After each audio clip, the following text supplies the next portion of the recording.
Kita akan membahas surah Ar-Rahman, surat yang ke-55 yang Allah beri nama dengan nama salah satu sifatnya. Ar-Rahman adalah sifat Allah. Ar-Rahman adalah salah satu dari asma Allah. Huwallahul ladzi la ilaha illa huwa Ar-Rahman, Ar-Rahim, Al-Malik, Al-Quddus dan berikutnya. Allah beri nama surat ini dengan nama salah satu dari namanya, nama salah satu dari sifatnya yang mulia, yaitu Ar-Rahman. Bahkan Ar-Rahman ini sifat yang paling banyak disebut di Al-Quran, paling banyak disebut di dalam hadis, bahkan paling banyak diucapkan oleh kita hamba-hamba Allah. Kita awali saja tadi majelis ini dengan Bismillah, yang kemudian kita sebut nama Allah Ar-Rahman dan nama Allah Ar-Rahim. Sebelum makan pun demikian, kita ingat lagi sifat Allah Ar-Rahman dan Ar-Rahim. Berbagai kesempatan, berbagai anugerah Allah selalu kita menyebutnya, mengawalinya dengan menyebut nama Allah yang paling agung, Ar-Rahman.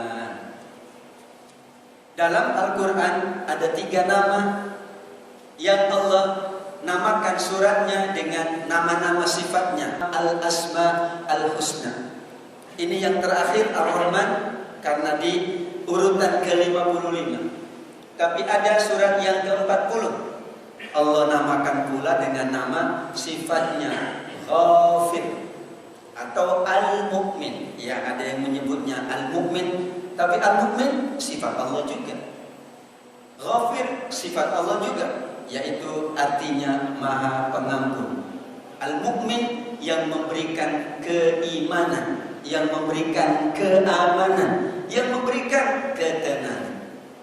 Demikian juga ada surat lain yang Allah beri nama dengan nama sifatnya, surat Fatir, surat yang ke-35. Fatir artinya Khaliq, Allah Maha Mencipta. Dari 114 surat Allah pilih 3 surat dengan nama-nama yang mulia, nama-nama yang paling baik, yaitu min sifatillah wa asma'ihi al-husna. Yang pertama Fatir, yang kedua Ghafir atau Al-Mu'min, dan yang terakhir surat Ar-Rahman. Dalam hadis Imam Ahmad, Rasulullah SAW menceritakan betapa surat ini tidak hanya dibacakan oleh Rasul kepada manusia, tapi surat Ar-Rahman pernah Rasul bacakan kepada bangsa jin. Kharaja Rasulullah sallallahu alaihi wasallam ala ashabihi faqara alaihim surat Ar-Rahman min awwaliha ila akhiriha. Ceritanya dari Jabir bin Abdullah radhiyallahu anhu. Sahabat ini menceritakan, dulu pernah Rasul datang kepada kami dalam majlis kami, kemudian Rasul membaca surat Ar-Rahman dari awal hingga akhir. Apa yang terjadi? Fasakatu, semua kami terdiam mendengar bacaan surat Ar-Rahman dari Rasulullah sallallahu alaihi wasallam. Tetapi ceritanya tidak selesai sampai di situ. Rasulullah melanjutkan, kata Jabir bin Abdullah sahabat mulia, ia katakan, Rasul kemudian menegur kami, mengatakan kepada kami, laqad qara'tu hadhihi surah fi majlisil jin fi lailatin fakanu ahsana mardudan minkum wallahu a'lam. Ini teks hadisnya begitu. Aku pernah membaca surat ini kepada bangsa jin dalam majlis mereka di malam hari. Wallahu a'lam. Berarti kalau berdasarkan hadis ini, jin juga mengadakan majlis kajian malam. Rasul membandingkan, ini dulu pernah aku baca kepada bangsa jin di majlis mereka di suatu malam, kata Rasul, ternyata bangsa jin lebih baik responnya dari bangsa manusia. Masya Allah, kita kalah dalam bab ini. Wallahualam, tapi ini sodaqah Rasulullah, benar Rasul dengan hadisnya karena sahih Imam Tirmidzi dan Imam Ahmad.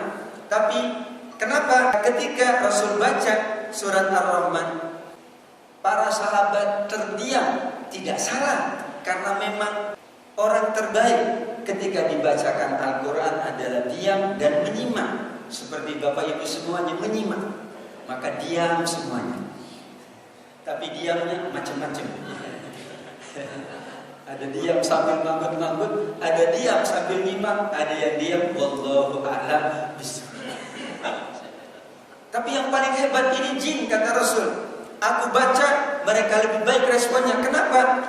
Kullama ataitu ala qawlihi fabi ayyi ala'i rabbikuma tukadziban. Setiap aku sampai di ayat ini, padahal ayat ini berulang berapa kali?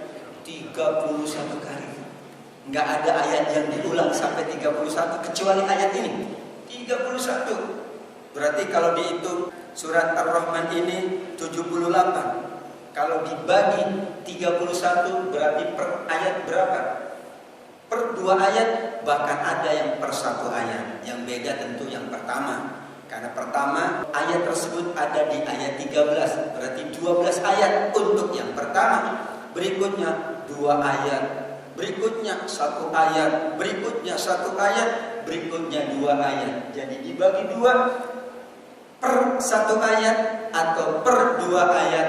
Allah kembali mengulang ayatnya, fabi ayyi ala'i rabbikuma tukadziban. Apa yang membedakan Bapak Ibu? Kata Rasul sallallahu alaihi wasallam, diceritakan lagi oleh Jabir bin Abdullah radhiyallahu an, setiap aku membaca ayat tadi, selalu bangsa jin mengatakan, merespon dengan ungkapannya, la bisyai'in min ni'ami rabbina nukadzibu falakal hamd.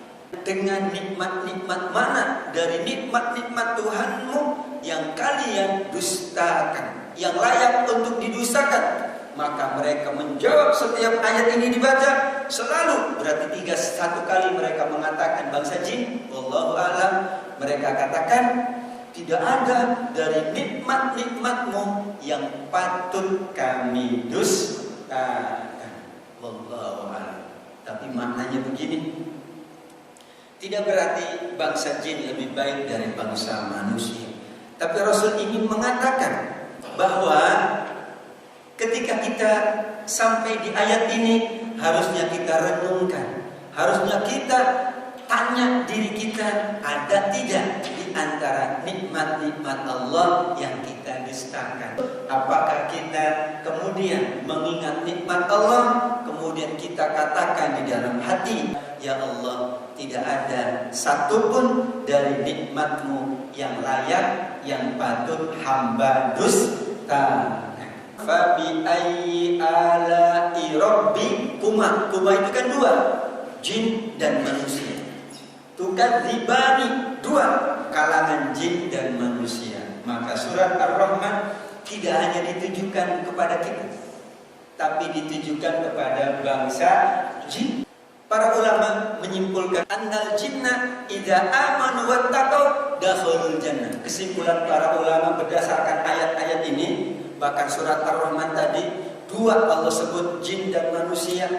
Dan jelas sekali kita baca di surat Az-Zariyat 56 bahwa yang beribadah bukan kalangan manusia, tapi yang beribadah juga jin. Wa ma khalaqtul jinna wal insa illa.